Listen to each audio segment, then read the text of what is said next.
Hi, Kelly and Sadie. Hello. How are you two today?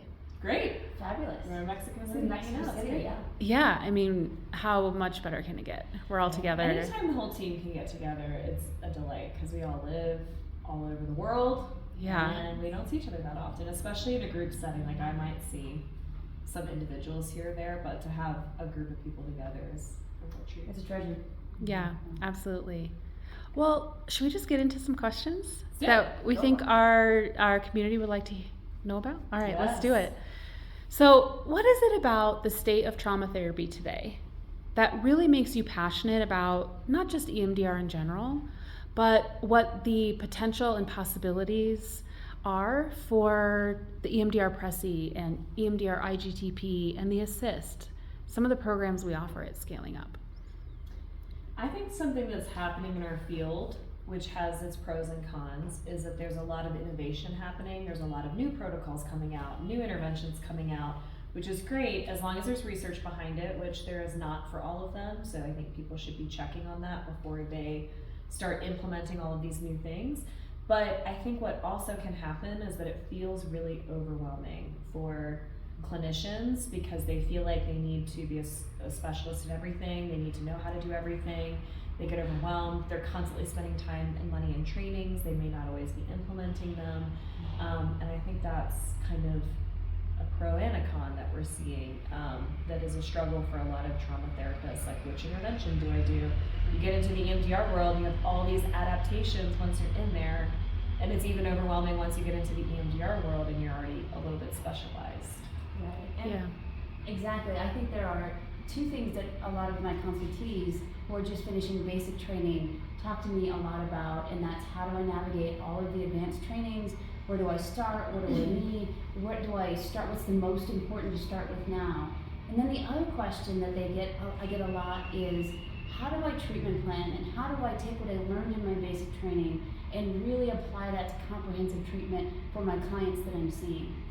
And the thing I love particularly about the suite of tools that come with this training, Pressy, Assist, IGTP, is it answers so many of those questions for you. And it really is a behemoth of a training that gives you so many of the tools to become a really well-rounded clinician with a lot of tools that work really efficiently. Not a lot of tools, but some tools that work really well.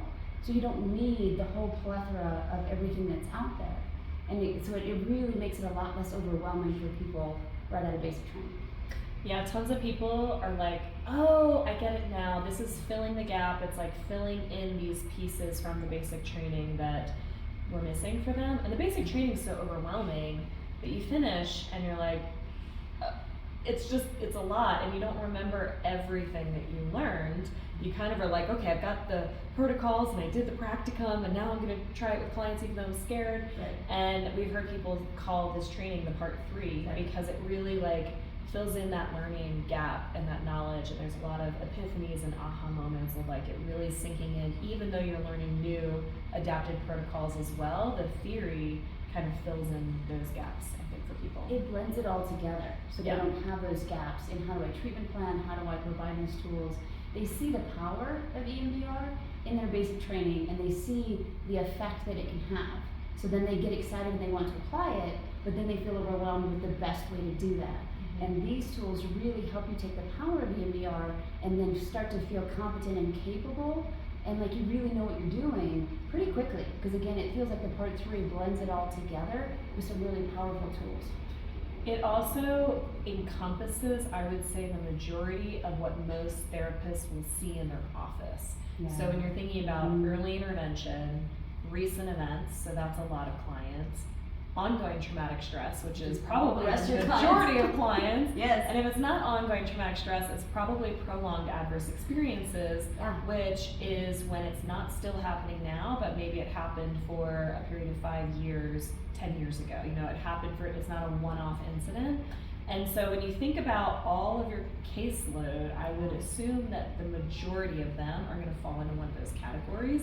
And so it feels like this training really captures the majority of what most people are seeing, no matter what you specialize in. If you work with kids, couples, whatever, you're still going to see that ongoing traumatic stress, prolonged adverse experiences, recent events.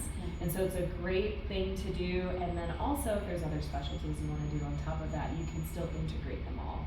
It's an advanced but general tool, especially the pressing, because you can use it in so many places.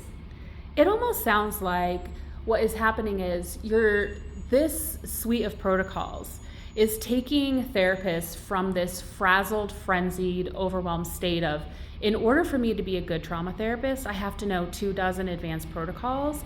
I have to, create this really complicated treatment plan, go through this long process of preparation with clients because they've gone through so many things and it's so complicated. So therefore my approach has to be complicated. And now they're stressed and overwhelmed. And it almost seems like these protocols, or the suite of protocols we're offering, takes them from that to a state of calm and clarity and knowing, oh, I don't have to know all of that. I can adopt a stepped care approach that is aligned with my client's goals and needs and the types of trauma they're wanting to heal from. And that's it. It can be much more simple.